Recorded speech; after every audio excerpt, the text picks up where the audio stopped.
नमस्कार.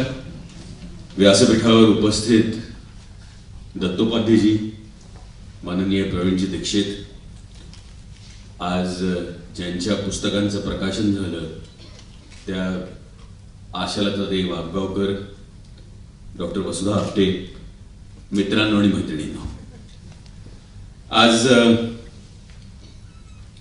मला या गोष्टीचा मनापासून आनंद आहे की पुस्तकाच्या प्रकाशनाला मला बोलावलंय.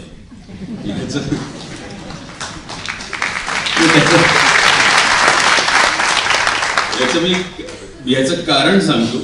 आपल्याकडे जसं माध्यमांमध्ये आजकाल नटांना बोलायला लावलं जातं ते केवळ हे शूटिंग करताना तुम्ही काय गंमत केली ती सांगा, तुम्ही आजवर इतक्या सिनेमांमध्ये काम केलंय, ह्या सिनेमातल्या रोलची तुम्ही तयारी कशी केली आहे सांगा, या सिनेमात लोकांना काय पाहायला आवडेल सांगा, आणि हा सिनेमा लोकांनी का पाहावा हे सांगा.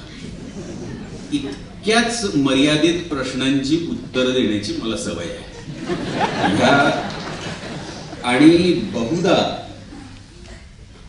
म्हणजे ज्याकडे आपण काम असं पाहावं त्याकडे श्रोते आणि माध्यम तुमची काय मजा आहे बुवा ह्याच अर्थाने केवळ पाहतात. आणि तुम्हाला मजा आली असेल तरच आता लोकांना मजा येईल, नाहीतर तुम्ही हे काम केलंय असं म्हटलं तर काय बाकी सगळी माणसं हे काम करतायत, तुमचं काम बघायला कोण येईल. तर आताशा माणसांची मानसिकता आणि बैठकच अशी झाली आहे की नाही, ते महत्वाचं काही सांगू नका, जे ट्रिव्हिया आहे, ज्याला मराठीत उत्तम शब्द आहे थिल्लर, तेवढंच सांगा, कारण आम्हाला फक्त त्या थिल्लरचीच मजा घ्यायची. तर आपल्याकडे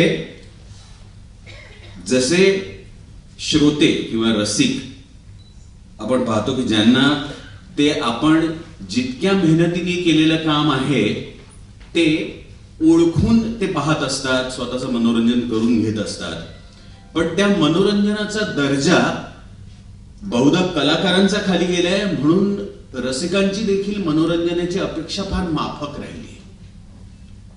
आपल्याकडे ह्या माफक करमणूक, माफक जेवण, माफक हे इतकं सगळं ते थोडं थोडंच घ्यायची आपल्याला सवय लागली.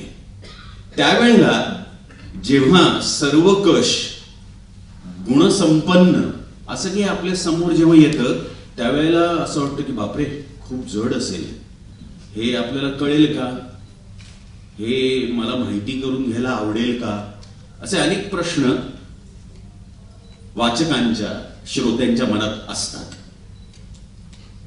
आजच्या पुस्तकांचं प्रकाशन हा आता मी विषयाकडे येऊ पाहतो आहे की आजच्या पुस्तकांचं प्रकाशन हे त्याकरता महत्वाचं आहे की नुसत्या अनुभवांची शिदोरी इतकाच त्या पुस्तकांचा आवाका नाहीये.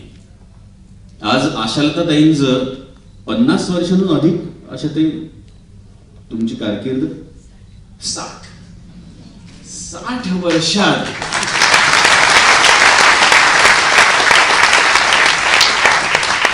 एखाद्या व्यक्तीचं 60 वर्षांचं काम जर आपल्याला एका पुस्तकामधून त्याचा आढावा घेता येत असेल तर त्यापेक्षा दुसरी मोठी पर्वणी नाही. आज त्या स्वतःहून अशा कित्येक माणसांना भेटल्या असतील, पण त्यांच्या मनातलं, त्यांच्या मनात उतरलेलं, त्यांना पुस्तकात लिहिता आलेलं किंवा कागदावर मांडता आलेलं एका बैठकीत, एका पुस्तकात आपल्याला कळावं, ह्यापेक्षा मोठी पर्वणी काय असेल.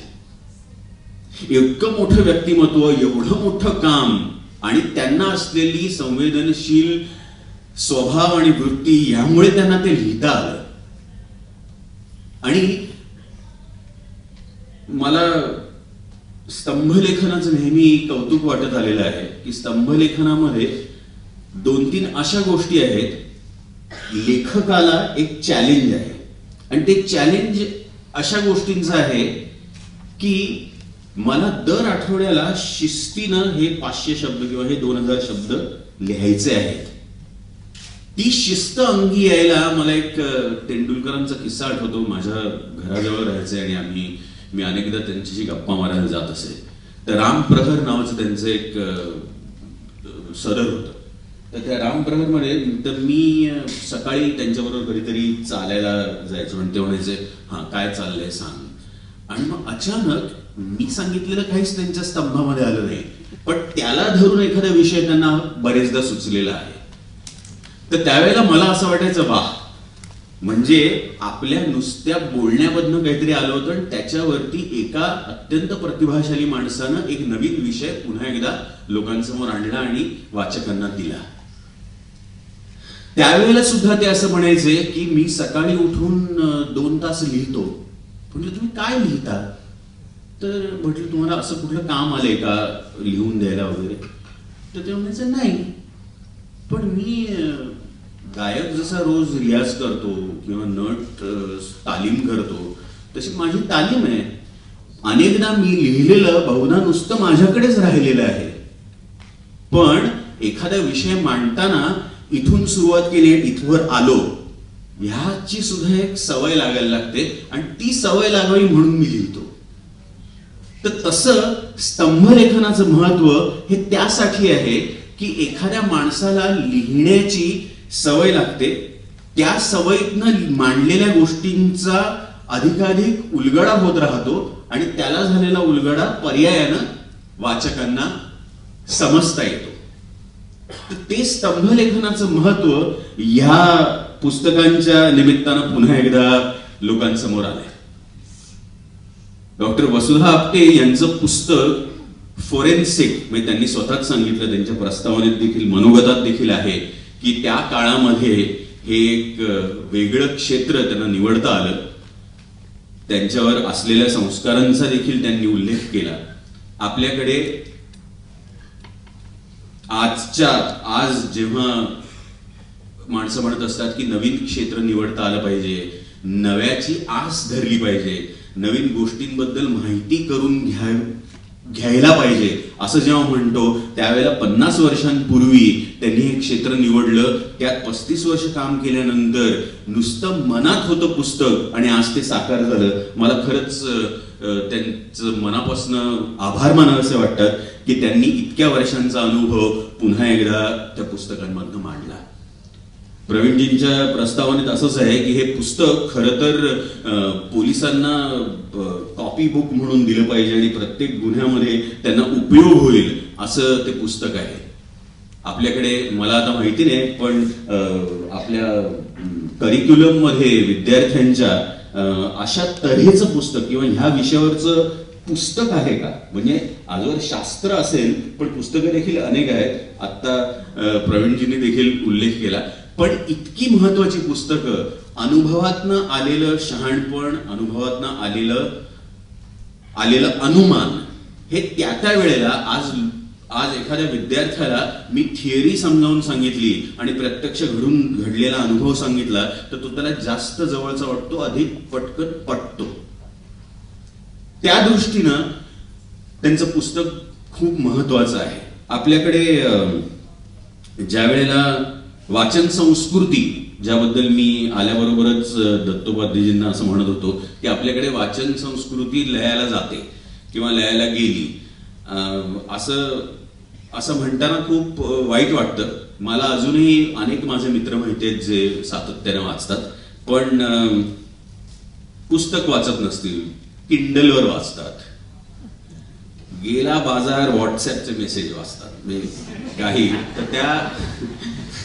पण आपल्याकडे सोशल मीडिया आणि इलेक्ट्रॉनिक मीडियामुळे एक लागलेली वाईट सवय म्हणजे थोडक्यात सगळ्या गोष्टींचा गोषवारा आपल्या लक्षात येतो. फक्त त्यातलं काहीतरी अधिक कळून घ्यावं यातली उत्सुकता लोकांमध्येही कमी व्हायला लागली. मी माझ्या मुलांकडे जेव्हा बघतो तेव्हा त्यांचं असं म्हणणं होतं, बट ते जर पाहता येते तर कशाला वाचायचं. त्यावेळेला मनापासून वाईट असं वाटतं की मला आठवतं समजा पुस्तक वाचताना आज म्हणजे त्यावेळेची पुस्तक समजा फास्टर फेणेचं पुस्तक वाचताना ते पात्र किंवा तो असा डोळ्यासमोर उभा राहिलेला मुलगा, त्याची सायकल, ते फुरसुंगी गाव, हे सगळं जे माझ्या डोक्यात तयार होतं, ज्या कल्पनेनं आपण ते रंगवत असतो वाचताना, ती एक अबिलिटी होती की मला आता हे असं दिसलंय, आता काय पुढे होतंय मला बघायचंय, हा असं झालं असेल तर ते जे चित्र मनात उमटतं, ते चित्र उमटायची अबिलिटीच मुलांची गेली. कारण आता त्यांना पटकन मला दिसलं की जास्त सोपं वाटतं, त्याच्यासाठी आता इतकं वाचायचं हे काही खरं नाही. आपल्याकडे मराठी भाषेवर बोलताना सुद्धा मी एकदा म्हटलं होतं की मराठी भाषा जगली पाहिजे, मराठीबद्दल आपण बोललं पाहिजे, घरात आपण मराठी बोललं पाहिजे, मराठी वाचलं पाहिजे. पण मराठी दुर्दैवाने आता आपली व्यवहाराची भाषा नाही किंवा उदरनिर्वाहाची भाषा नाही म्हणून ती मागे पडली. पण तरी सुद्धा आपल्याकडे असे लिहिते हात आहेत आणि इतका वाचक वर्ग आहे म्हणून आपण आजवर मराठीची कास धरली आहे, मातृभाषेत बोलण्याचा प्रयत्न करतो, मातृभाषा वृद्धिंगत व्हावी यासाठी प्रयत्न करतो, भाषाकोश तयार व्हावा यासाठी झटतो. काय राष्ट्रीय भाषेचा नाही, काय त्याला हल्ली चाललंय, त्याला काय अभिजात भाषेचा दर्जा मिळावा यासाठी प्रयत्न करतो. आणि मी अजून पूर्ण आशा सोडलेली नाही. पण ज्या वेळेला आपण असं म्हणतो की हे पुस्तक वाचल्यानंतर तुला अधिकाधिक त्या विषयातलं कळेल, असं जेव्हा आपण कोणाला तरी सांगतो, नाही पण ह्या विषयातलं मला कळण्याची जरूर नाहीये, असं जेव्हा कोणतरी म्हणतो त्यावेळेला ते धोकादायक आहे. मला हे माझं कार्यक्षेत्र आहे, त्यातलं मी वाचतो, पण मी बाकीच्यातलं काही वाचत नाही. म्हणजे आज समजा मी नट आहे तर मी फक्त नटांची चरित्र वाचायची, मी बाकी कोणाचं काही वाचायचं नाही, असं जर मला कोणी सांगितलं तर त्यात माझं नुकसान आहे. आणि लोकांची ही उत्सुकता, ते कुतूहल सतत जागं राहावं यासाठी नवनवीन विषयांची पुस्तकं येतात. आपल्याकडे अत्यंत अभ्यासपूर्वक लिहिणारी मंडळी आहेत आणि आज त्यांना जेव्हा लोकाश्रय किंवा वाचकाश्रय मिळत नाही तेव्हा मनापासून वाईट वाटतं. आज आत्ता पुस्तकांचा उल्लेख झाला, आपल्याकडे एक आवृत्ती 3,000ची, 5,000ची, अधिकाधिक आवृत्ती. खरं तर ह्या आवृत्त्या अधिकाधिक निघाल्या पाहिजेत. लोकांनी पुस्तक विकत घेऊन वाचलं पाहिजे. आम्ही सिनेमात म्हणतो तसं थिएटरमध्ये जाऊन सिनेमा पहा, त्यावेळेला पुस्तक विकत घेऊन वाचता आलं पाहिजे. त्याच्यानंतर आमच्याकडे आम्ही पार्ल्यात एक ग्रंथयात्रा म्हणून उपक्रम चालवत होतो की पुस्तकं यायची, ती पुस्तकांची ट्रंक ह्या सोसायटीतनं मग त्या सोसायटीत, आणि मग ती महिनाभर वाचायची, मग ती आणखीन पुढे न्यायची वगैरे. तर हा जो एक भाग होता वाचन संस्कृतीचा. किंवा आजही पुण्यातल्या एका कार्यक्रमात मी वाचायला गेलो होतो. म्हणजे माणसं येतात आणि आज नसीरुद्दीन शहाच्या त्या पुस्तकातलं मी 2 चॅप्टर्स वाचणार होतो आणि असा उपक्रम दर आठवड्याला होतो आणि अनेक वेगवेगळी मंडळी येतात आणि वाचतात. मी अनेक ठिकाणी जाऊन कविता वाचलेल्या आहेत, त्या कितीही कठीण असल्या तरी सुद्धा लोकांच्या कानावर पडाव्या म्हणून मी वाचल्या. मी आजही अनेकदा माणसं सापडली की कविता ऐकायला सुरुवात करतो. पण हा भाग अशासाठी आहे की लोकांना अजूनही त्या वाचनाची महती कळावी, त्यातून मिळणारं ज्ञान हे आपल्याजवळ अधिक वर्ष राहील हे त्यांनी लक्षात घ्यावं. आज पाहिलेला सिनेमा उद्या आठवत नाही याचं काय कारण असेल असं स्वतःला तुम्ही कधी विचारलंय का? किंवा कारण त्यात काही नव्हतंच, त्यातलं सत्वच इतकं काढून घेतलंय की ते लक्षात राहण्यासारखंच नव्हतं. आणि त्यावेळेला जेव्हा माणसं म्हणतात की नाही आम्हाला काय घटकाभर करमणूक, असं घटकाभर करमणुकीनं आपल्या ज्ञानात वृद्धी होतच नाहीये. ते माझं काय झालंय, नुसतंच सेन्सरी, मला नुसतं गुदगुल्या केला, हसवलं की मग माझं मनोरंजन होतं, मग मी जाऊन झोपतो. इतकं माफक, पुन्हा एकदा इतकं माफक आयुष्य कसं असू शकतं? असं असू नये. तर ह्या सगळ्या दृष्टीने मला आज इथं येता आलं. आज इतकी अनुभव संपन्न मंडळी आणि त्यांनी लिहिलेली पुस्तकं पाहता आली, माझ्या हस्ते त्यांचं प्रकाशन झालं. इतक्या सगळ्या जाणकार व्यक्तींच्या समोर ही पुस्तकं आता उद्यापासून येणार आहेत याचा मला मनापासून आनंद आहे. या कार्यक्रमाला मला आग्रहाने बोलावल्याबद्दल मी आयोजकांचा मनपूर्वक आभारी आहे.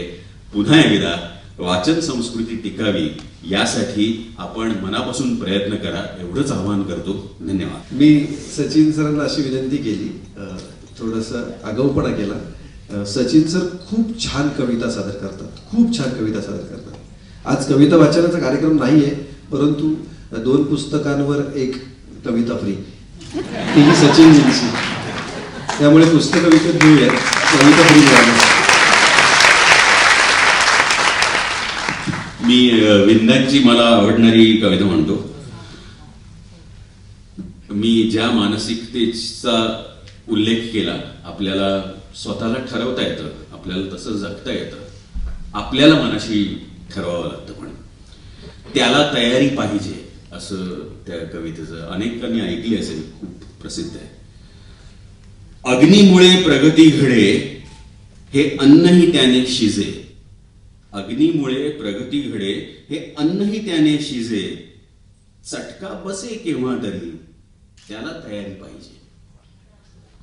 अग्नीमुळे प्रगती घडे हे अन्नही त्याने शिजे, चटका बसे केव्हा तरी त्याला तयारी पाहिजे. पुष्पे फळेनी सावली वृक्षातळी या गावली, पुष्पे फळेनी सावली वृक्षातळी या गावली, काटा अभावित बोचता त्याला तयारी पाहिजे. आपुल्या चुकांना आपण इतरास त्या दिसती परी, आपुल्या चुकांना आपण इतरास त्या दिसती परी, त्याचीच चर्चा व्हायची त्याला तयारी पाहिजे. केले कुणास्तव किती, केले कुणास्तव किती हे कधीही मोजू नये, केले कुणास्तव किती ते कधीही मोजू नये, होणार त्याची विस्मृती त्याला तयारी पाहिजे. डोक्यावरी जे घेऊनी आज येथे नाचती, डोक्यावरी जे घेऊनी आज येथे नाचती, घेतील ते पायातळी त्याला तयारी पाहिजे. सत्यास साक्षी ठेवणी वागेल जो बोलेल जो, सत्यास साक्षी ठेवणी वागेल जो बोलेल जो, तो बोचतो मित्रासही त्याला तयारी पाहिजे. पाण्यामध्ये पडलास ना, पाण्यामध्ये पडलास ना, पाणी कसेही ते असो, पाण्यामध्ये पडलास ना, पाणी ते कसेही असो, आता टळे ना पोहणे त्याला तयारी पाहिजे.